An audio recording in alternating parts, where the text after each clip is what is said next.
The Ark of the Covenant has inspired historians and archaeologists for thousands of years. It's been seen in countless works of art and even chased down by Indiana Jones. But the real-life story might be even better than the movies.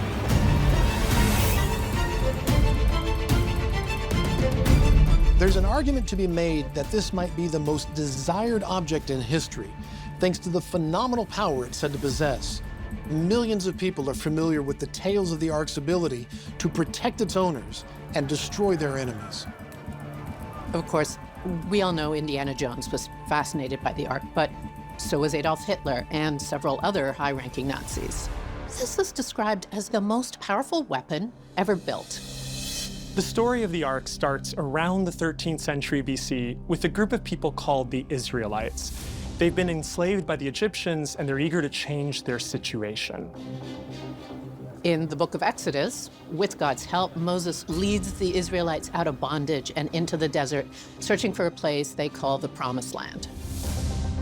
Eventually, as they travel through the desert, they reach Mount Sinai, where God appears before Moses and gives him the 10 Commandments. God also tells Moses to build him a holy vessel to hold the tablets of the commandments. This is the Ark of the Covenant. The Hebrew word aron means ark or box, and the covenant refers to the sacred agreement between God and the Israelites. In the Bible, God himself gives Moses detailed instructions for building the Ark. The Ark is to be made of acacia wood, 2.5 cubits long, 1.5 cubits wide, and 1.5 cubits high, which translates to approximately 52 inches long, 31 inches wide, 31 inches high. It's covered entirely in gold inside and out, and it has 4 rings along the side of it. These are meant for special poles made of the same wood to pass through so that the Ark can be carried with the people as they travel through the desert. And finally, the box is topped off with a really ornate gold lid that has 2 modeled cherubim angels on the top. Once the Ark is ready, the Israelites carry it with them wherever they go. The Bible itself, it tends to suggest that this is a very dangerous object as well as being a very holy object. There are accounts of people looking at it directly, becoming blinded. There are accounts of people getting too close and having their skin erupt in boils. Even Moses, when he's the first one to encounter this, his face becomes disfigured and he goes through the rest of his life wearing a veil. The Ark demonstrates other kinds of incredible power as well. In the book of Joshua in the Old Testament, an army of 40,000 Israelites have their sights set on the city of Jericho. But they've reached an obstacle. The Jordan River is in a massive flood stage, and there's no way around it. That is until several priests emerge carrying the Ark. They put their feet in the river, and the river dries up, much like the drying up of the Red Sea when Moses crosses it. It's a sign that God is operating through the power of the Ark. Once they reach the walls of Jericho, the Israelites begin their attack with a siege. They blow horns and march the Ark around the entire circumference of the city. They do this every day for a week until on the 7th day, the walls of Jericho fall. It's incredible. No catapults, no cannons. The walls just crumble, as if by magic. The Bible makes this very clear. This would only have been possible thanks to the power of the object that they have, this weapon. Without the Ark of the Covenant, they had no hope. But with it, they're an unstoppable force. What's the secret behind the object's immense power? It's believed the Ark actually houses God full-time on earth. No other item in the Bible ever grants the ability to carry the power of God around in the front of your army. Moses actually talks directly to God using the Ark. They have conversations where God speaks from between the 2 cherubs on the lid. The Ark is next mentioned in an important Old Testament book called 1 Samuel. In 1 Samuel, the Philistines go to war against the Israelites. During the fighting, the Philistines actually managed to steal the ark, which is pretty surprising. When they get it home, they place it in a vault where they also keep a statue of their own god, Dagon. The next day, they find Dagon in a totally different spot, face down, bowed before the ark. The Philistines begin to suffer from plagues of boils, and to make matters worse, mice overrun the city. They realize that the ark is not a force to be trifled with, so they bring it back to the Israelites, and soon after, their maladies are healed.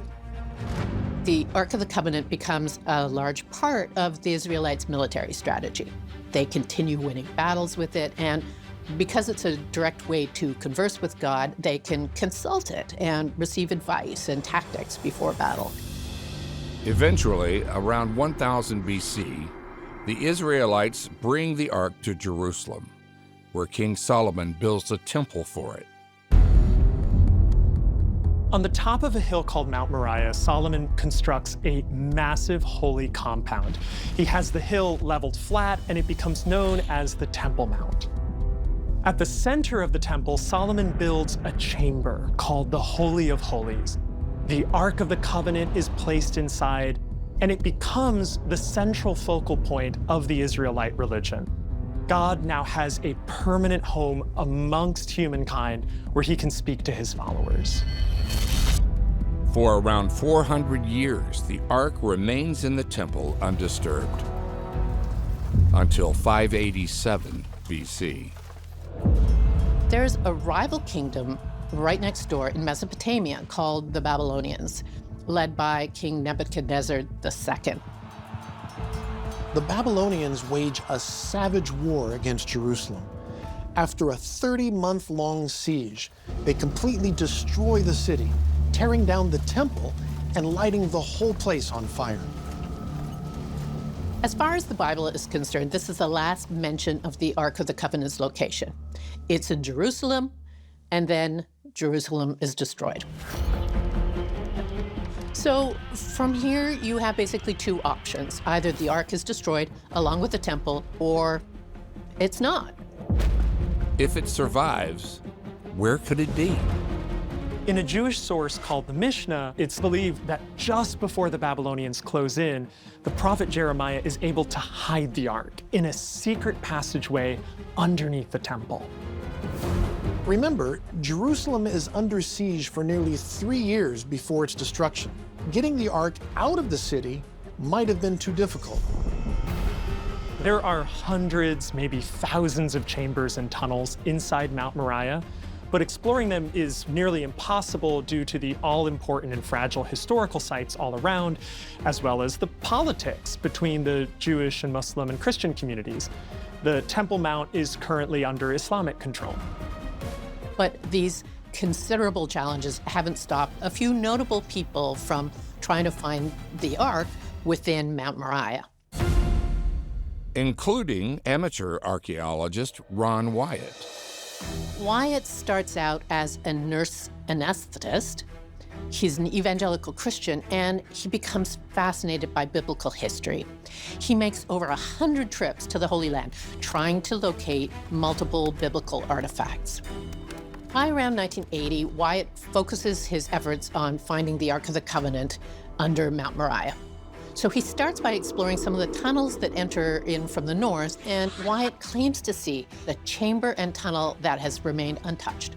It's completely empty and undisturbed. He takes this to mean that nobody has ever discovered it before. He spots a large stalactite hanging from the roof, and it appears to be blocking a chamber behind it. According to Wyatt, he squeezes through, takes out his flashlight, and he immediately sees something on the far side of the chamber. He realizes he's looking at a large case that's sitting on a stone platform. To get a closer look, Wyatt brings in a surprising piece of equipment. He uses a colonoscope, the same thing that doctors use to do colonoscopies, to look inside. Remember, he's trained as a nurse anesthetist, not an archaeologist. He drills a 5/8-inch hole into the stone case, and he inserts his camera. Wyatt claims to see that there's a box with a flat golden side, and on top, he sees a cherub. this is it. He believes he's found the Ark of the Covenant. But Wyatt keeps the details of his discovery a secret. Wyatt says that God instructs him to leave the Ark just as he found it. God tells him that there will be a time leading up to the apocalypse when all will finally be revealed, where the Ark will be restored to its glory.